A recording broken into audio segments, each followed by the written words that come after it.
Vacuum distillation में आपके पास जो हम डिस्कस कर चुके थे वो बहुत सिंपल सी बात थी कि ऐसे लिक्विड है जो अपने बॉइलिंग पॉइंट पे क्या हो जाते हैं, डिकम्पोज, तो हम रिड्यूस प्रेशर पर उन्हें क्या करते हैं, डिस्टिलेट। और उसमें सबसे ज्यादा इंपॉर्टेंस आपको जिस लिक्विड के लिए याद रखनी है वो क्या है, ग्लिसरीन। और क्यों ऐसा है, क्योंकि जितने भी आपके पास ऑइंटमेंट्स बनते हैं या जितने भी आपके पास क्रीम्स बनाई जाती हैं, कॉस्मेटिक इंडस्ट्री से रिलेटेड सारी चीजें बनती हैं, उस सब के अंदर जो है, यानी स्किन के साथ जिस केमिकल का भी एक्सपोजर होता है ना, वहां पे ग्लिसरीन लाजमी मौजूद है। सही है। तो वर्ल्ड वाइड इसकी इंपॉर्टेंस बहुत ज्यादा है। आज हम जो स्टार्ट करेंगे वो कहलाएगा सॉलिड।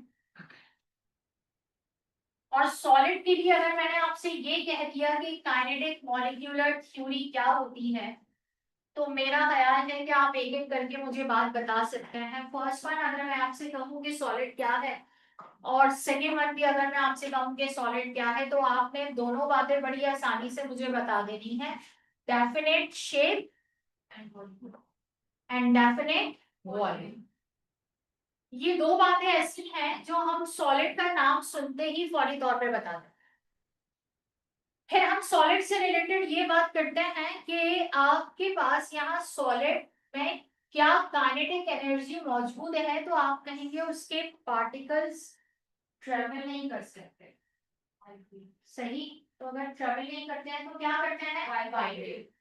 अगर kinetic energy almost equals to zero, अगर ऑलमोस्ट इक्वल्स टू जीरो, तो इसका मतलब है यहाँ पर कौन सी एनर्जी मौजूद है, वाइब्रेशन। फिर एक और अगर मैं आपसे कहूँ कि क्या सॉलिड के अंदर डिफ्यूजन होता है, तो आप कहेंगे डिफ्यूजन अगर हो रहा होता तो शायद आपकी बुक और ये डेस्क तो डिफ्यूज हो चुके होते हैं। जिस तरह लिक्विड में मैं लेमन जूस मिला दूंगा पानी के अंदर, लेमन जूस में के अंदर वाटर डिफ्यूज हो जाता है। लेकिन सॉलिड इतनी आसानी से डिफ्यूज नहीं होते जब तक कि आप फोर्सफुली डिफ्यूजन ना कर रहे हैं। जैसे कि आपने देखा है अलोइंग, वो डिफ्यूजन ही है, मिक्सिंग ही है, लेकिन बड़े हाईली टेम्परेचर प्रेशर पता नहीं कितनी चीजें अप्लाई करनी पड़ती है, तब कहीं जाकर स्टेनलेस के अंदर वो सारे काम या बनता है। तो डिफ्यूजन रेट भी क्या है आपके पास, सही ना होने के बराबर। बाकी आपको बताएंगे, एक प्रॉपर्टी आप बताओ।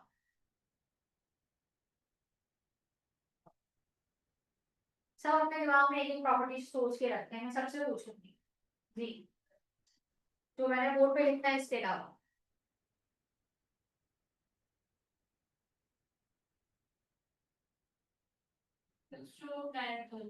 सॉलिड जंग जो मॉलिक्यूल्स हैं उनके बीच में स्पेसेस बहुत कम होती है, जिसकी वजह से उनकी पोजीशन बिल्कुल। इसका मतलब है मैं इसे क्लोजली पैक्ड नहीं कह सकती। एम आई राइट? सही है। इनका स्ट्रक्चर कैसा होता है, क्लोजली पैक्ड। आप इंटरमॉलिक्यूलर फोर्सेस स्ट्रॉन्ग, स्ट्रॉन्ग क्यों, क्लोजली पैक्ड है, तो इसका मतलब है कि इंटरमॉलिक्यूलर स्पेस कम होने की वजह से इंटरमॉलिक्यूलर फोर्सेस क्या है, स्ट्रॉन्गेस्ट। वर्ड आप बता दिया, डेफिनेट शेप।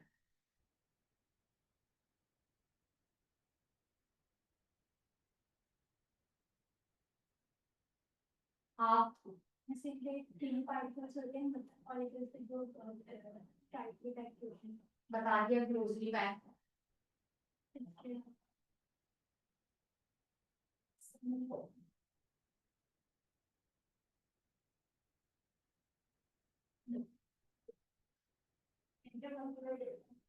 कैसा है, बहुत कम है। बहुत कम है। उन्होंने कहा कि यहीं पर एक और बात भी लिखते हैं कि इंटर मॉलिक्यूलर डिस्टेंस, जिसको मैं अक्सर शॉर्टली मैं लिख देती हूँ I am D, inter molecular distance, I am F inter molecular forces. जो इंटर मॉलिक्यूलर डिस्टेंस है वो आपके पास क्या है, नेग्लिजिबल। अच्छा ये बात हमें ना पहले भी हम इसे बता सकते हैं, जब हमने क्लोजली पैक कहा, जब हमने डेफिनेट शेप कहा, जब हमने इंटरमॉलिक्यूलर फोर्सेस स्ट्रॉन्गर कहा, तो इसका मतलब है हम ये बात समझ चुके हैं कि उनके दरमियान गैप ना होने के बराबर। यस। वाइब्रेशन के दरमियान सॉलिड के पार्टिकल को कोलिजन, वाइब्रेशनल एनर्जी कहेंगे इसका मतलब है इनफ कि यकीनन वाइब्रेट करते हैं तो यस थोड़ा बहुत कोलाइड करते हैं। और कुछ सारे सॉलिड 3 डायमेंशन तो नहीं, रबर, ग्लास, प्लास्टिक, क्योंकि अगर मैंने काइनेटिक मॉलिक्यूलर थ्योरी में ये कह दिया कि 3 डायमेंशनल स्पेस, तो इसका मतलब है दुनिया में जितने भी सॉलिड्स एग्जिस्ट करते हैं वो सब 3 डायमेंशनल एग्जिस्ट, ऐसा तो नहीं कह सकते हैं। चले गुड, आपने इनकी एक प्रॉपर्टी बताई कि when pressure is applied it becomes deform, और आप इस प्रॉपर्टी को क्या नाम दे देते हैं, डिफॉर्मेशन। या तो ब्रेक हो जाएंगे या फिर मोल्ड हो जाएंगे प्रेशर अप्लाई करने पर। सही है, और कुछ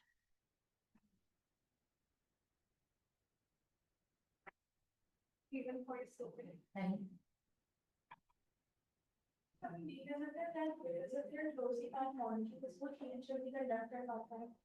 हीट कंडक्ट करता है, इसका मतलब है आप ये बता सकते हैं कि इसका चेंज इन फेस, अगर आप टेम्परेचर बढ़ा देते हैं यानी इंक्रीज टेम्परेचर, तो वो सॉलिड से किस में जा सकता है, लिक्विड। चेंज इन स्टेट यानी काइनेटिक एनर्जी जीरो से आहिस्ता आहिस्ता क्या होगी, इंक्रीज। इंटरमॉलिक्यूलर डिस्टेंस क्या होगा, इंक्रीज, लेकिन इंटरमॉलिक्यूलर फोर्सेस क्या होंगी, बी। सही है, और कुछ हम सॉलिड्स को डिफॉर्मेशन, जैसे उन्होंने कहा कि प्रेशर अप्लाई करेंगे तो वहां पर डिफॉर्मेशन होगा, यानी आप इसे कह दें कंप्रेसिबिलिटी, या फिर आप इसे इन सेंस कह दें कि आपके पास यहाँ डिफॉर्मेशन हो रहा है, दोनों बातें सेम। और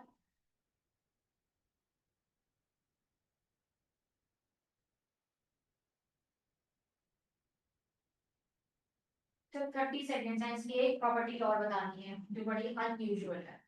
फिर जब टेम्परेचर लाइक डिक्रीज हो जाता है या ह्यूमिडिटी लेवल इंक्रीज हो जाता है एनवायरनमेंट में, तो जो सॉलिड है वो उसके जो पार्टिकल्स हैं वो एक्सपेंड करते हैं, लाइक जो वुडन डोर्स होते हैं या फिर जो लकड़ी हुई चीज है, तो अगर बारिश का मौसम है या फिर थोड़ा गीला मौसम है तो वो थोड़े एक्सपेंड हो जाते हैं अपनी नॉर्मल स्टेट में, और फिर जब टेम्परेचर बैक टू नॉर्मल होता है तो वापस पहुंच जाते हैं। अगर आपने वुड की बात की है तो वुड एक अलग सॉलिड है, और अगर उसी की जगह एक मेटल भी रखा हुआ हो तो दोनों एक अलग सॉलिड है, और दोनों में आप जो प्रॉपर्टी बता दी दैट इज एब्जॉर्प्शन, है ना, कि वो पार्टिकल्स ने एब्जॉर्ब किया और फिर वो एक्सपेंड हो गया और फिर ऐसा।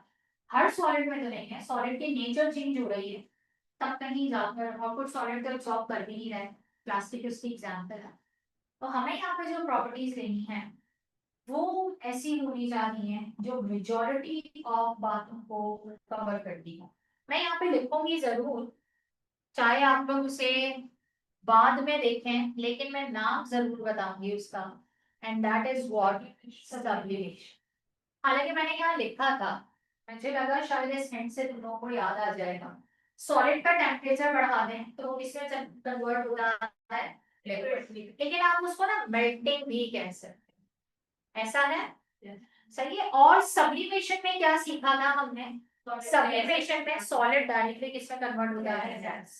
तो ये जो लास्ट वाला पॉइंट लिखा था ये मैंने जानबूझ के बड़ा क्लियरली लिखा कि शायद तुम लोग सब्लाइम्स के बारे में बता दो, क्योंकि दुनिया में एक बड़ी इंपॉर्टेंट क्लास ऑफ सॉलिड भी क्या है, सब्लाइम्स।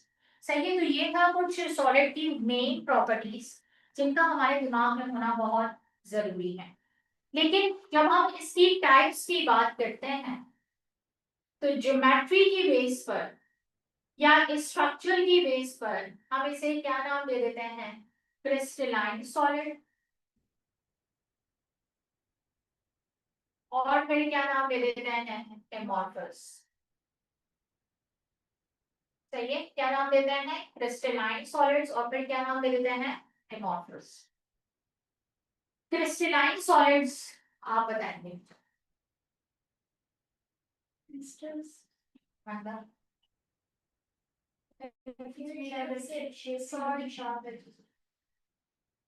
मैंने पहले लिखा क्रिस्टलाइन सॉलिड्स होते हैं रेगुलर, दुनिया में जहां कहीं पर भी सोडियम क्लोराइड है क्यूबिक बना रहा है, ग्रेफाइट है, हेक्सागोनल है।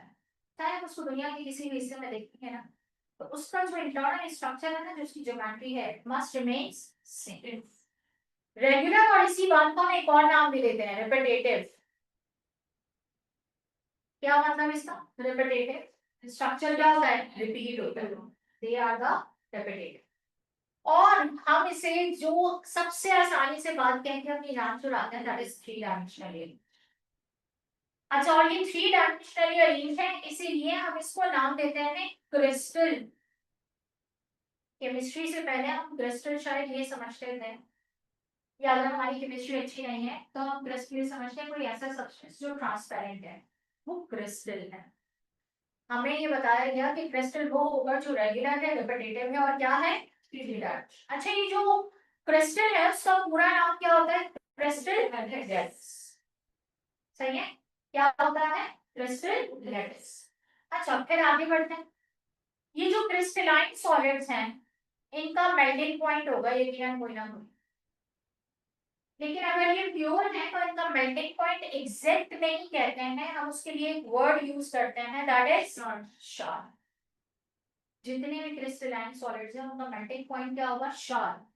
शार्प का मतलब आप उससे मेल्ट करवाएं, मैं करवाऊं, किसी इंडस्ट्री में करवाएं, किसी कॉलेज लैब में करवाएं, किसी यूनिवर्सिटी लैब के अंदर करवाएं, सही, कहीं पर भी आप उसे अगर मेल्ट करवाते हैं तो उसका मेल्टिंग पॉइंट एग्जैक्ट आएगा, फिक्स आएगा, शार्प आएगा। और अगर आप कहेंगे क्यों, तो क्योंकि वो रेगुलर है, रिपीटेटिव है, थ्री डायमेंशनल अरेंज है, क्योंकि उसका स्ट्रक्चर हमेशा सेम है, इसीलिए फोर्सेस क्या होती हैं? यूनिफॉर्मली। सही, यूनिफॉर्मली फोर्सेस ऑफ अट्रैक्शन या यूनिफॉर्म फोर्सेस ऑफ अट्रैक्शन की बात की जा सकती। चलें एक और बात, कोई प्रॉपर्टी आपके जहन में आती? This whole like Mr. Radha is also cut to fix which yes, for example आपके पास ये हेक्सागोनल जो है वो मौजूद है, क्या? एक सॉलिड। अगर आप इसे ब्रेक करना चाहते हैं और ये दो इक्वल पार्ट्स में डिवाइड हो या दो से ज्यादा इक्वल पार्ट्स में डिवाइड होता है, जब जब ये इक्वल पार्ट्स में डिवाइड होगा अगर, तो हम उस प्रोसेस को क्या नाम देते हैं? क्लीवेज। और जिस एंगल पर मैंने इसको ब्रेक करवाया है वो क्या कहलाएगा? क्लीवेज। अब ये बात हमें क्यों समझ आती है? बहुत आसान है भाई, थ्री डायमेंशनल या रेंज है ना, तो क्लीवेज और क्लीवेज प्लेन नजर आएगा। जिसमें स्ट्रक्चर है ही नहीं थ्री डायमेंशनल या रेंज, वहां पर क्लीवेज और क्लीवेज प्लेन नहीं होगा। जैसे कोई प्लास्टिक है, अब पता नहीं उसकी कितने स्ट्रक्चर है और उसके मॉलिक्यूल्स क्या है, रैंडमली अरेंज। रैंडमली अरेंज है, इसका मतलब है कि आप उसे क्या करें, जरा थ्री डायमेंशनली या इक्वल पार्ट्स में डिवाइड तो करके देखें, क्या वो डिवाइड होगा? No. क्योंकि रैंडम अरेंजमेंट है, यहाँ पर क्या है? Fixed arrangement. सही है, तो यहाँ पे क्या पॉसिबल है? क्लीवेज और क्लीवेज प्लेन। अच्छा, नेक्स्ट, जब मैं आपसे नेक्स्ट की बात करूं तो आप मुझे यकीनन नेक्स्ट प्रॉपर्टी बता सकते हैं, क्या कोई बताएगा क्रिस्टलाइन सॉलिड की कोई नेक्स्ट प्रॉपर्टी याद? मैं नाम बता देती हूँ। चल, ये क्या लिखा मैंने? An isotropic. Iso mean same होता है, ट्रॉपी जो है वो आपके हेलो रोटेशन को कह सकते हैं। एंड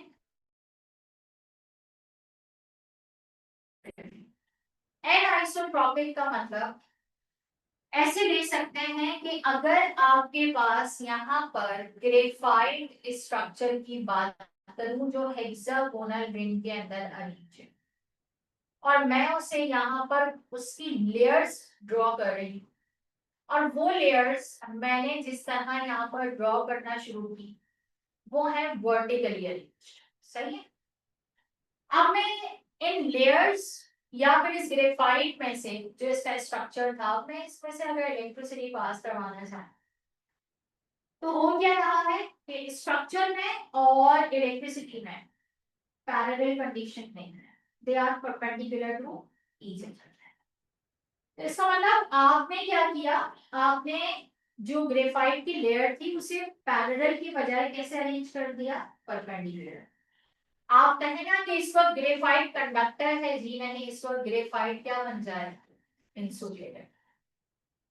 तो फिर ग्रेफाइट कंडक्टर कैसे बनेगा? ग्रेफाइट कंडक्टर तब बनेगा जब आपके पास लेयर हो और जो आपके पास इलेक्ट्रिक फील्ड आप अप्लाई कर रहे हैं वो भी इसके क्या होगी, पैरेलल। इस बात को आप कैसे समझते हो एनाइसोट्रॉपी को? when the property change by the change in direction, it is known as the anisotropy। यानी इसका मतलब इस वक्त जो ग्रेफाइट है वो क्या है, कंडक्टर, और इस वक्त जो ग्रेफाइट है वो क्या है, इंसुलेटर। तो इसका मतलब आपके पास इलेक्ट्रिकल कंडक्टिविटी, रिफ्रैक्टिव इंडेक्स, ये कुछ ऐसी प्रॉपर्टीज हैं कि अगर आप इन क्रिस्टलाइन सॉलिड्स की क्या करते हैं, डायरेक्शन चेंज करते हैं, सही है, जो कि 3 डायमेंशनली अरेंज है, तो इसका मतलब इसकी प्रॉपर्टी क्या हो जाएगी, चेंज। ये काम एमोर्फस सॉलिड के लिए कैसा होगा, मैंने यहाँ पे लिखा है वगैरह, कोई पढ़ के बता सकता है क्या लिखा है, आइसोट्रोपिक। नाम से मतलब क्या समझ में आया, आइसो मींस सीन और ट्रॉपी मींस रोटेशन, मतलब भाई वहां से कोई पर्टिकुलर फिक्स्ड 3 डायमेंशनल स्ट्रक्चर ही नहीं है, तो आप उसको कैसे भी रोटेट करो उसे फर्क नहीं पड़ेगा, और अगर फर्क नहीं पड़ेगा तो उसकी फिजिकल प्रॉपर्टी क्या रहेगी, सेम। तो जितने भी क्रिस्टलाइन सॉलिड्स हैं वो सारे के सारे क्या होते हैं, anisotropic. Next one, symmetry. Bio के स्टूडेंट हो, एमटीएड के स्टूडेंट हो, वो सिमेट्री ना समझते हैं, पॉसिबल नहीं। क्या होता है सिमेट्री?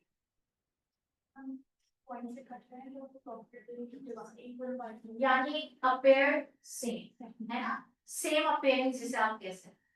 सेम अपेयरेंस आपने नोट किया कि मैंने ग्रेफाइट को वर्टिकली उसकी लेयर्स अरेंज करवाई और हॉरिजॉन्टली, लेकिन वो लग रहा है हेक्सागोनल, am I right? इसी तरह मैं आपके सामने यहाँ पर क्यूबिकल चाहे इस बोर्ड पर किसी भी एंगल से बना दूं, उसकी अपीयरेंस क्या होगी, सेम। आप उसे एक्स डायरेक्शन से देखें, वाई से देखें, जेड से देखें, it looks like a same cubic structure. इसका मतलब है कि जितने भी क्रिस्टलाइन सॉलिड हैं उनकी अपीयरेंस क्या होती है, सेम। चाहे वो सोडियम क्लोराइड, चाहे वो सोडियम क्लोराइड, चाहे वो डायमंड, चाहे वो ग्रेफाइट, जितने भी क्रिस्टलाइन सॉलिड हैं सबके लिए आपके पास अपीयरेंस क्या होगी, सेम। लेकिन जितने भी अमॉर्फस सॉलिड होते हैं वो सारे के सारे क्या हैं, एसिमेट्रिक। सही है, क्या है बेटा, एसिमेट्रिकल। क्या ये बात समझ आती है, क्या मतलब एसिमेट्रिकल? डिफरेंट अपीयरेंस है, और आप देखते हैं लेदर, रबर, ग्लास, प्लास्टिक्स, ये सब के सब क्या है, एमॉर्फस। लेकिन मुझे एक बात ये बता दो, क्या क्रिस्टलाइन की प्रॉपर्टीज को देखते हुए आप सब एमॉर्फस की प्रॉपर्टीज को प्रेडिक्ट कर लेंगे? तो बताओ, रेगुलर के बजाय यहाँ पे क्या है, क्या है, नॉन रिपीटेटिव। फिर जरूरी नहीं है 3 डायमेंशनल हो, ये 2 डायमेंशनल भी हो सकते हैं। Next one, melting point sharp नहीं है, तो फिर कैसा है मेल्टिंग पॉइंट, क्या लिखा, melting wide range. Wide range का मतलब मेल्टिंग पॉइंट होगा 40 से 100 के दरमियान, ऐसे बता देते हैं, 170 से 450 के दरमियान, सही है। फिर उसके बाद आते हैं, और क्यों है ऐसा वाइड रेंज, क्योंकि ये यूनिफॉर्मली डिस्ट्रीब्यूटेड फोर्सेस नजर नहीं। नेक्स्ट वन, ये नॉन क्लेवियस है, यानी यहाँ पर कोई क्लेवियस प्लेन मौजूद नहीं है। नेक्स्ट वन, आइसोट्रोपिक है, और फिर क्या है, सही है। 2 से 3 मिनट है, कोई भी रिव्यू करें इसका, और फिर मैंने जो है वो बोर्ड रिलीज करना है।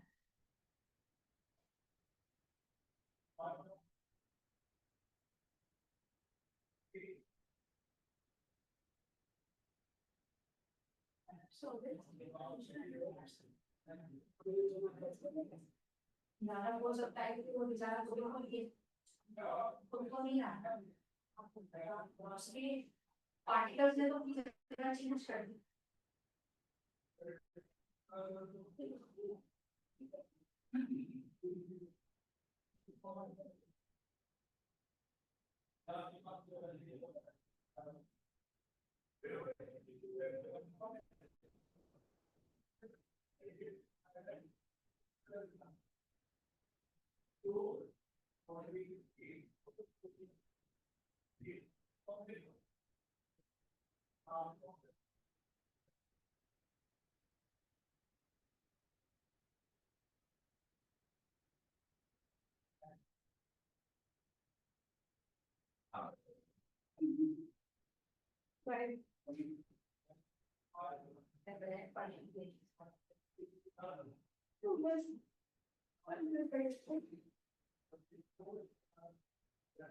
हमें क्या एक साइड इरेज कर सकते हैं?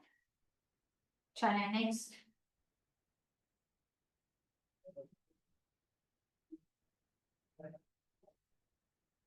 कल की क्लास में जब आप बैठेंगे तो मैं आज आपको एक काम देकर भेजूंगी और आप लोग वो काम याद करके बैठेंगे, पहले बता रही हूँ। चाहे बच्चों की तरह बैठकर रट्टा लगाएं या फिर उसके ऊपर टाइम लगाएं, लेकिन आप लोग याद करके बैठेंगे। काम जाते जाते ही बताऊंगी, चलिए, वरना आप लोग काम पे नजर लगा देते हैं, चलिए वो काम फिर होता नहीं। तो बहरहाल, अच्छा ये हमने पढ़ा क्रिस्टलाइन सॉलिड्स, लेकिन एक और टाइप भी है। आप वो टाइप करिए on the basis of forces of attraction.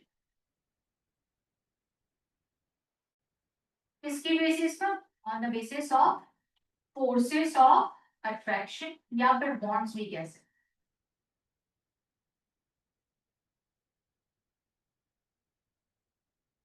मैंने इसमें सबसे पहली बात लिखी आयोनिक सॉलिड्स।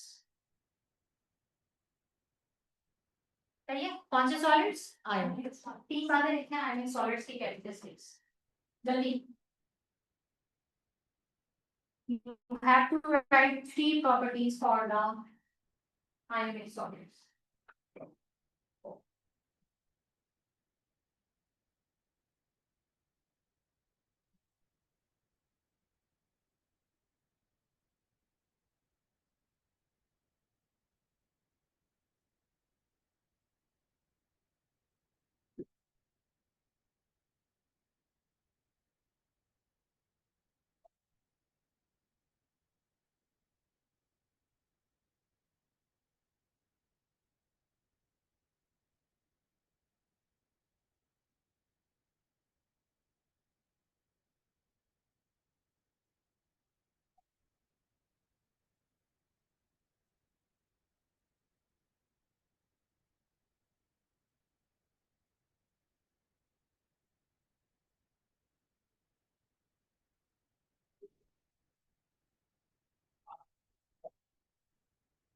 फर्स्ट वन मैंने लिख दी electrovalent bond content. Electrovalent bond किसे कहते हैं?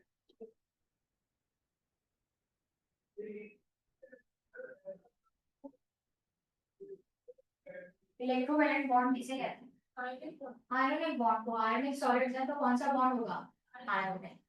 सही है, लेकिन आयोनिक ना कहें और electrovalent bond is present in which one of the following solids, तो आप उसे नहीं पहचानते हैं, और उसका जवाब क्या है? आयोनिक। इसमें कौन सी फोर्सेस ऑफ अट्रैक्शन है? इलेक्ट्रोस्टैटिक। और ये इलेक्ट्रोस्टैटिक फोर्सेस किसकी वजह से मौजूद हैं? आयंस। और कौन कौन से आयन? कैटाइन और एनाइन। इसका मतलब है ये जो आयोनिक सॉलिड्स हैं वो कौन से एलिमेंट्स के दरमियान है? मेटल्स।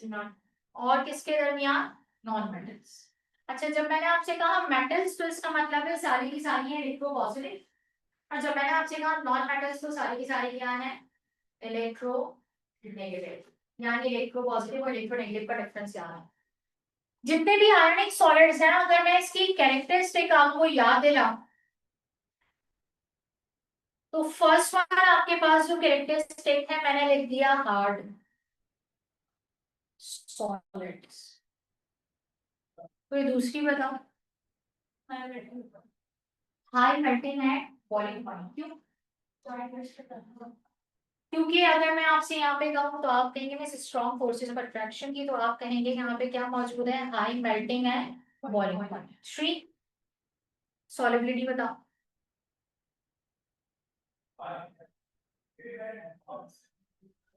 सॉलिबिलिटी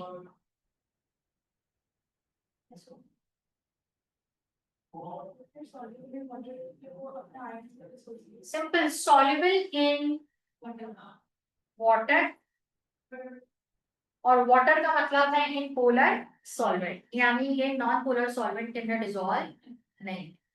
सही है। अच्छा जी, फोर्थ वन प्रॉपर्टी जो मैं आपसे पूछूंगी, यस, कंडक्टिविटी के बारे में बताओ। आर दे कंडक्टर और insulators? Conductor in which state? Solid state. Solid state में नेवर। Fused or यस, अगर ये सॉलिड है तो इसका मतलब है ये क्या है, इंसुलेटर। सही है, कभी भी हीट और इलेक्ट्रिसिटी को कंडक्ट नहीं करेगा।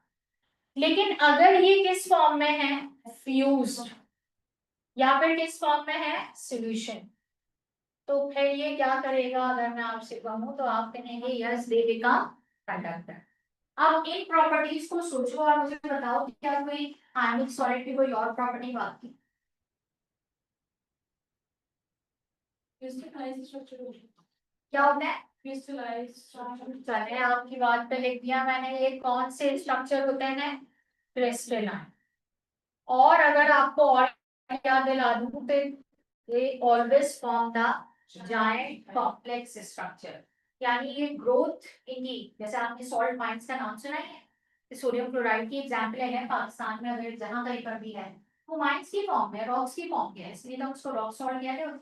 तो इसी तरह they form the giant structure. और कुछ?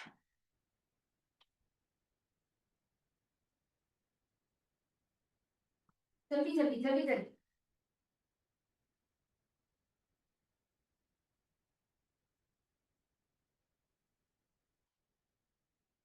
कोई एग्जांपल बता, इसके अलावा इसकी एग्जांपल बताएं।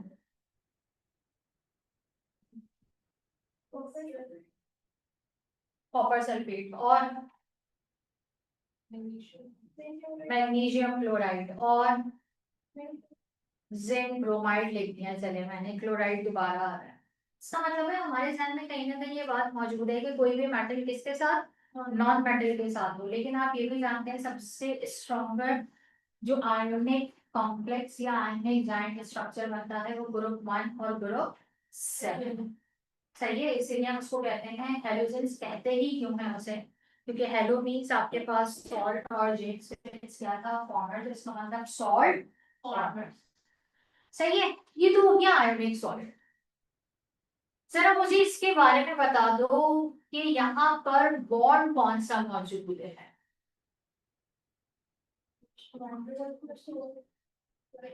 कोवलेंट सॉलिड्स हैं। अच्छा, जहां जहां मैंने सॉलिड लिखा है ना, आयोनिक सॉलिड, वो क्रिस्टल के नाम से लिया है, आयोनिक क्रिस्टल, कोवलेंट क्रिस्टल।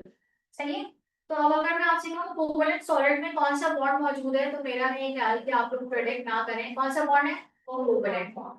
और कोवलेंट बॉन्ड का मतलब ये है कि यहाँ पे हो रहा है mutual sharing of valence electron. अच्छा, फिर हम आगे बढ़ते हैं।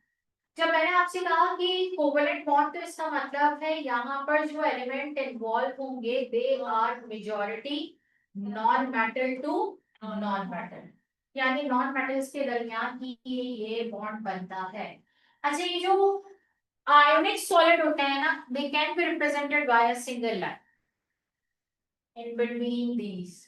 लेकिन अगर कोवलेंट सॉलिड्स होते हैं तो वहां पर सिंगल बॉन्ड भी हो सकता है, डबल भी और ट्रिपल भी। ये हमारी थिंकिंग है, क्योंकि अगर हम कोवलेंट बॉन्ड सोचते हैं तो हमें याद आ जाता है covalent bond can be divided into 3 categories. तो आपको क्या क्या है, सिंगल, डबल और ट्रिपल। फिर इसके अलावा भी कोवलेंट बॉन्ड की टाइप है, लेकिन मैं चाहती हूँ कि आप पहले मुझे यहाँ पर इसकी कैरेक्टरिस्टिक्स से रिलेटेड कुछ बातें बता दीजिए, क्योंकि मैंने आयोनिक की बातें आपसे पूछनी है। तो जरा सोचिए कि कोवलेंट सॉलिड्स की कैरेक्टरिस्टिक्स क्या क्या हो सकती है। इसका ऑपोजिट होगा, लाइक जो मैग्नेट वाली और जो लेटेड वाली है। गुड, पहली बात मैंने यहाँ पर क्योंकि कंपैरिजन पे बात करी, तो आप लोगों ने जो पहली अच्छी बात बताई, यूजुअली इनका मेल्टिंग पॉइंट क्या होता है, लो।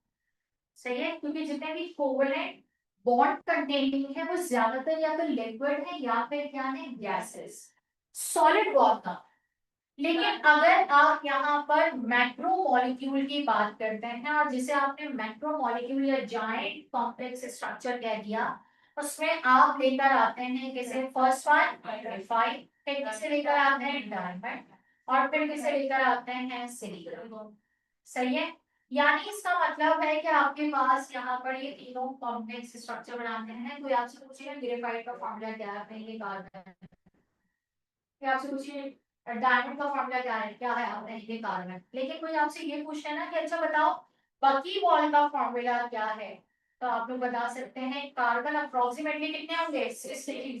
कोई आपसे कहे अच्छा सिलिका का फॉर्मूला क्या है, तो आप कहेंगे SI। सही है, इसमें वाटर मॉलिक्यूल हो सकता है लेकिन बेसिक फॉर्मूला हम ये लेते हैं। ये सब क्या है, कॉम्प्लेक्स स्ट्रक्चर है। इनको जब आप मेल्ट कराने जाते हैं तो इतने ज्यादा बॉन्ड्स मौजूद हैं कि इनका मेल्टिंग पॉइंट लो नहीं है बल्कि क्या है, हाई। अच्छा, अगर इसका कंपैरिजन मैक्रोमोलेक्यूल का वहां क्रिस्टल स्ट्रक्चर्स के साथ किया जाए जो आयोनिक है, तो एग्जांपल मैं आपको दे देती हूँ तो आपको जहन में बनेगी ये बात कि सॉल्ट में 801, सोडियम क्लोराइड 801 पर जाकर कोई मेल्ट हो सकता है डिग्री सेंटीग्रेड। मैं यहाँ से सिर्फ सिलिका को उठा लूँ 3500 डिग्री सेंटीग्रेड पर जाकर मेल्ट शायद हो जाए। इसका मतलब है कि अगर ये कॉम्प्लेक्स स्ट्रक्चर में मौजूद है ना, तो ये आयनिक से भी ज्यादा क्या है, स्ट्रॉन्ग है। इन्हें आप जानते हैं इसमें से डायमंड को यहाँ से तोड़ा जा सकता है, आप कहेंगे मैं इतना आसान नहीं है, डायमंड की कटिंग के लिए भी किसकी जरूरत है।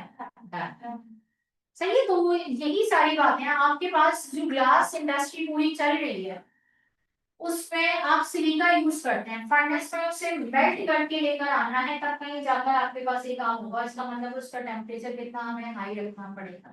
तो देयर आर सेवरल पॉसिबिलिटीज, लेकिन अभी हमने एक ही प्रॉपर्टी की बात की है। फर्स्ट वन प्रॉपर्टी बताओ, क्या ये हार्ड सॉलिड्स है, कोवैलेंट क्रिस्टल्स? यही बात है जो हार्ड है बाकी यस, यानी मैक्रोमोलेक्यूल के क्या होंगे, हार्ड, और बाकी शायद आप उन्हें किस कैटेगरी में लेकर आ जाए इसको। अच्छा, सॉफ्ट मैंने किस सेंस में कहा, हाइग्रोस्कोपिक। आप सबने सॉल्ट एनालिसिस देखा नहीं किए, कुछ सॉल्ट ऐसे भी थे आप उसका बॉक्स ओपन करते थे वहां सॉल्ट नजर नहीं आता था, लिक्विड। हाइग्रोस्कोपिक होते थे वो, इसका मतलब उन्होंने मॉइस्चर कंटेंट एब्जॉर्ब किया और सॉलिड स्टेट से किसमें कन्वर्ट हो गए, लिक्विड में। सही है, तो हार्ड कह सकते हैं फॉर द मैक्रोमोलेक्यूल। लेकिन सॉलिबिलिटी के बारे में क्या ख्याल है, what do you think? Insoluble, जिसमें इनसॉल्युबल वाटर में। सही है, इसका मतलब आप प्रेडिक्ट करें, मैं लिखूंगी नहीं। इनसॉल्युबल है किसमें, वाटर में, तो फिर सॉल्युबल किसमें होगा, हाँ पोलर सॉलिड्स में। गुड। कंडक्टिविटी के बारे में क्या है,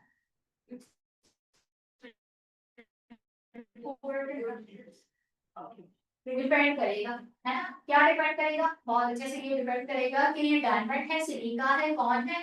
तो ये तो आपके पास जो है क्या है, इंसुलेटर, लेकिन इसमें से एक है कंडक्टर और कौन है, ग्रेफाइट। सही है, तो इसका मतलब है कि कंडक्टिविटी की वेरिएशन है मॉलिक्यूल टू मॉलिक्यूल, आप उसकी कोई जनरल प्रॉपर्टी प्रेडिक्ट नहीं कर सकते। अच्छा, फिर आते हैं कि अगर मैं इससे रिलेटेड आपसे कहूँ कि मुझे इसकी एग्जाम्पल, जो हमने लास्ट में इसके लिए भी पढ़ा, तो एग्जाम्पल तो हमने इसकी यहाँ पे साथ साथ वैसे भी पढ़ा। सही, तो ये किसका कंपैरिजन पढ़ा है मैंने आज, हमने मिलकर किसका कंपैरिजन पढ़ा है, आयनिक और कोवैलेंट।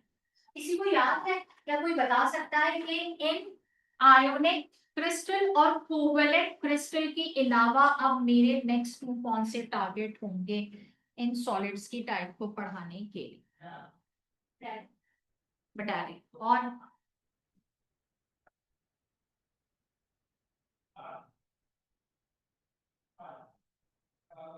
क्या ये कॉपी कर ली, पक्की बात है, कीजिए जल्दी। तो जब जब आप लोग सोच में पढ़ते हैं मुझे टेंशन हो जाता है।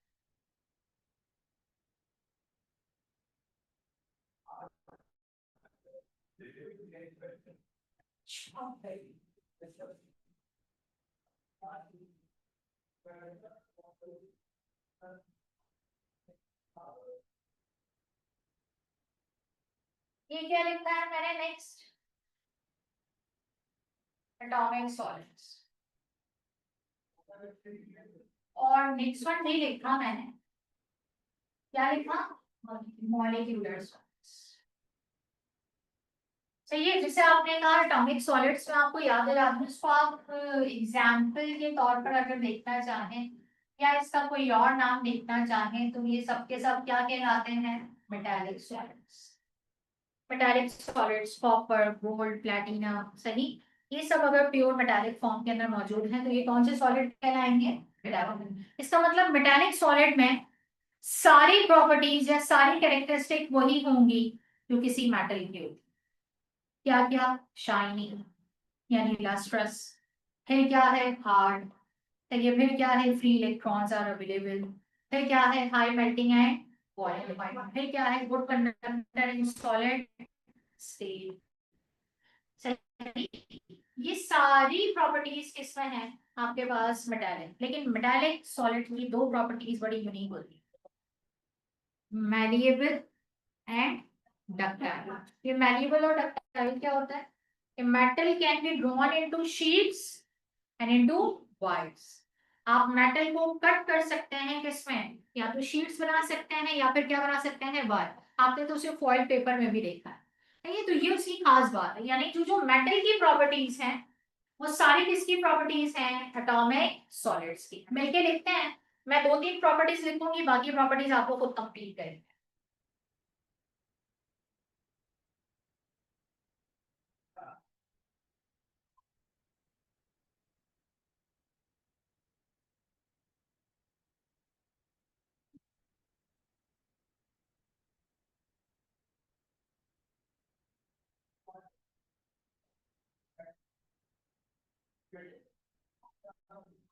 Yes, quickly.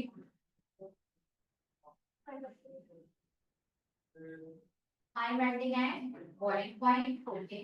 Next, hard state, sonorous होता है, गुड, यानी गिर जाए तो पता चल जाता है ये गिर जाए। अच्छा, फिर आपने पहले पर क्या बताया ना कि हमने वाइट और उसमें शीट्स मैंने में लिखा है, मैंने इसका एक सेकंड पार्ट का ही लिखा है, डरता है, जो आप लोग खुद लिखते हैं। मैन्युअल और डक्टाइल दोनों का डिफॉर्म हो रहा है, ठीक है। और लिख लेंगे, कंप्लीट कर लेंगे, जरा कंप्लीट करें इसे जल्दी।